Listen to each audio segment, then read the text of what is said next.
Mercredi 4 décembre, bonjour et bienvenue dans ce résumé d'actualité. De plus, la liste des médias reconnus par l'État et la DPG à la une de la revue de presse.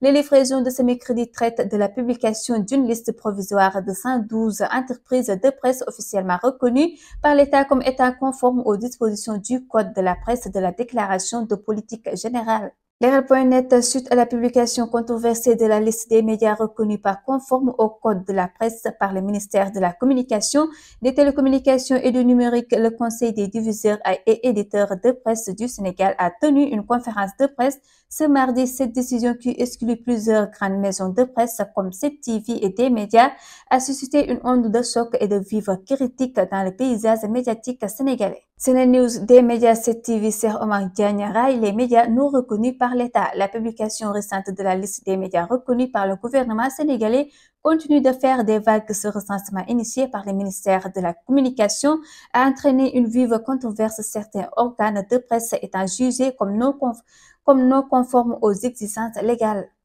News, Abdounger, chroniqueur connu pour ses positions virulentes contre le régime en place, aurait été victime d'une attaque au couteau attribuée à un membre actif de PASTEF. Diop Taïf, c'est du moins ce rassure Madiambal Diagne qui a partagé une vidéo de l'intéressé. J'exprime ma solidarité à Abdounger qui a été poignardé par Diop Taïf, militant de PASTEF. Les autorités judiciaires sont placées devant leurs responsabilités, a déclaré le journaliste. Samuel Sarr, ancien ministre de l'Énergie, a décidé de saisir le tribunal de commerce pour contester la nomination d'Abdou Karim Diop comme directeur général intérimaire de West Africa. News, pour faire respecter la parité dans la composition du bureau de l'Assemblée nationale, le groupe parlementaire Takku Wallu Sénégal a décidé de saisir la Cour suprême, mais les chances d'aboutissement de cette saisine sont minimes d'après les juristes consultés par nos confrères de l'Observateur. Le Sénégal n'a pas réussi à atteindre les objectifs fixés dans le cadre du partenariat de Ouagadougou en matière de planification familiale. Parmi les 9 pays participants, la Guinée et le Togo ont atteint et même dépassé les cibles. Cette situation a été discutée lors d'une réunion à Dakar de l'unité de coordination du partenariat de Ouagadougou.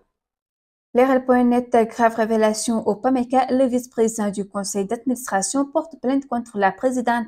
Dans une requête pour coups et blessures volontaires déposée à la police, Assar accuse la présidente du conseil d'administration PAMECA, NS Tal, de l'avoir agressée. Selon le quotidien Tribune qui livre l'info, il informe que cela fait suite à une lettre déposée à la direction générale visant des éclaircissements sur certaines choses.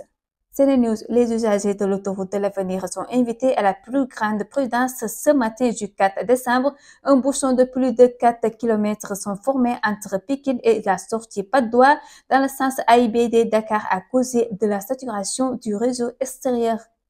Sénégal, la France confrontée à une augmentation de la pauvreté malgré un modèle social avancé. Le dernier rapport de l'Observatoire des inégalités publié le 3 décembre met en lumière une progression inquiétante de la pauvreté en France. Selon cette étude, 5,1 millions de personnes vivaient sous le seuil de pauvreté en 2022, fixé à 1014 € par mois par une seule personne. Ce chiffre marque une forte augmentation par rapport à 2002 avec une hausse de 1,4 million de personnes vivant dans la précarité.